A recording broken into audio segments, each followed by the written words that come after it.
I want to take what I consider the next level of relationship to what I consider a connected type of relationship. And it's a form of, it's called mentoring. And Z, can I use you as a very positive example to demonstrate? I'm not going to ask you to stand up. I just want to use you as a very positive example in how I want to define mentoring.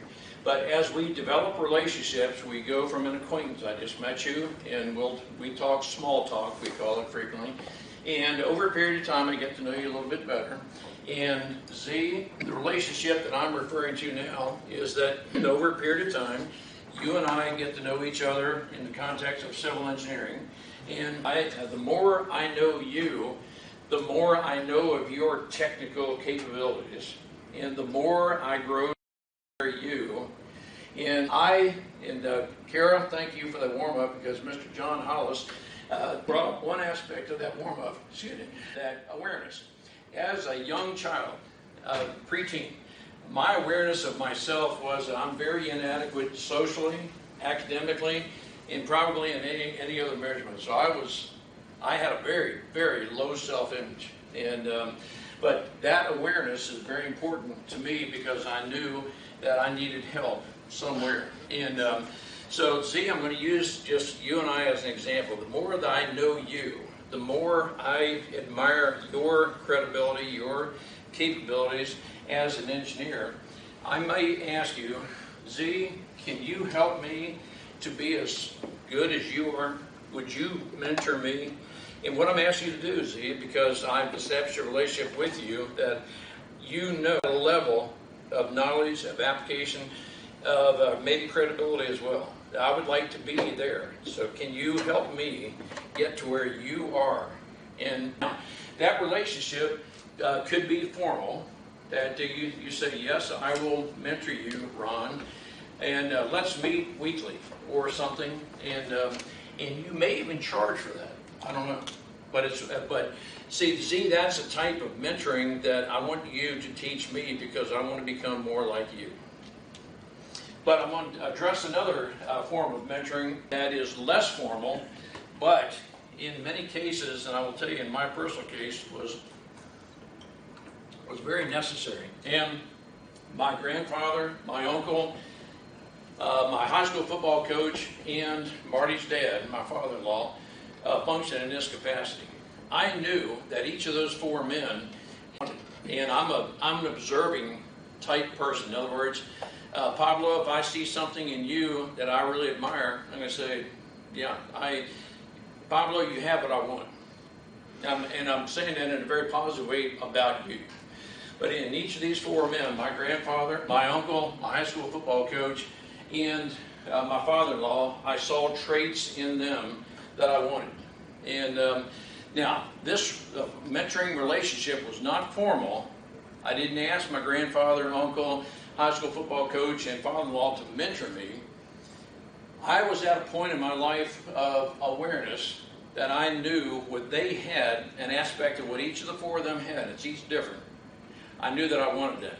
So what I did was, in some ways, I operated, to use a colloquial term, I operated out of their hip pocket. In other words, I wanted to spend more time with them. And everything they say, everything they do. I'll tell you one of the things that my grandfather implicitly taught me. Implicitly, I mean by that, he didn't sit me down and say, Ron, you better do this. But no, I just observed him, that he was a very quiet, reserved person, but integrity was important. It was all important. You never lie.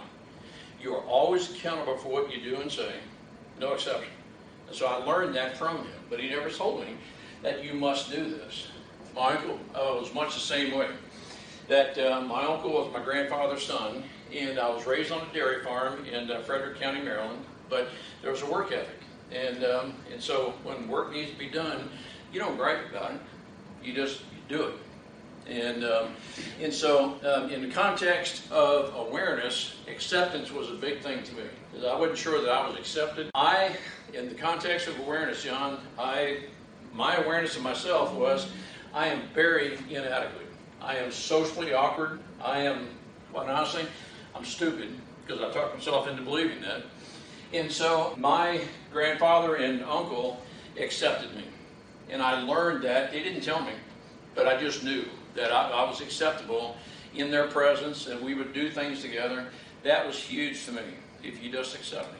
And how do you convey that to a person? But I believe it's through a relationship. The next level was my high school football coach. And I had a work ethic that my grandfather and uncle taught me that carried on to the football field. I was frequently maybe the first one on the field, last one off, and whatever I needed to do, I did it. I was in the weight room, and I was one of the smaller guys. I was not, definitely not the most talented. And so, but the high school football coach accepted me and the work ethic. That helped me a long ways. And then the fourth person was Marty's dad, who through his presence of, and he is the one that helped me with my spiritual background. That it's okay to actually pray outside the church, to read the Bible outside the church, those kind of things. I was raised in an environment that we did those things only inside the church. You know, that it's okay to do that at home. I learned that from him.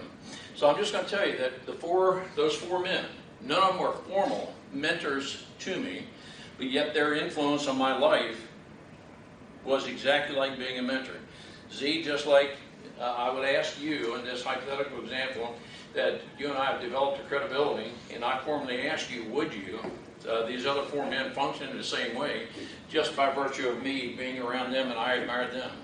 And so that's the kind of a mentor can be to you. I will tell you that in the context of my grandfather, uncle, high school football coach, and Marty's dad, none of the four of them actually knew they were mentoring me. What I'm about to say is that it's very possible somebody, if they're like me, are not going to verbalize to you, Kara, that I admire you and I'm looking at what you do, but I am.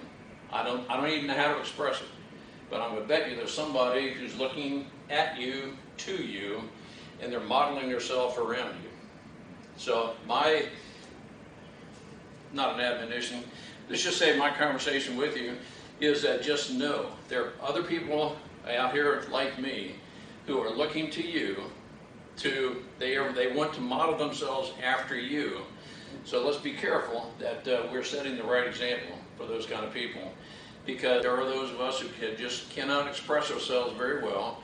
Our self-awareness is very low, but we're looking to you to help up-level, as I call it, our self-image, and you're going to help me do it. But you don't even know it at the time, because I'm not telling you that you're my mentor, but I'm looking to you to learn how to deal with people and how to have the relationship that I need. One of the guys that has mastered that is our next speaker, Jeff Bills.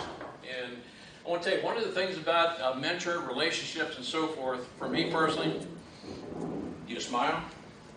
That's one of the very first things that I look at in a person, is that when we first meet, if we can smile, that tells me a bunch. Jeff's bio is in the flyer. You have to read about it, but more so than that, Jeff's a good buddy. He's the kind of guy that's going to smile with you, smile at you, work with you. Jeff, you know the electric slide, don't you? Oh, geez. Now, see, this is the kind of guy that just kind of slides his way right into your life, and there's nothing formal about it. It's just his demeanor, the way he is. Jeff, come on up and talk with us.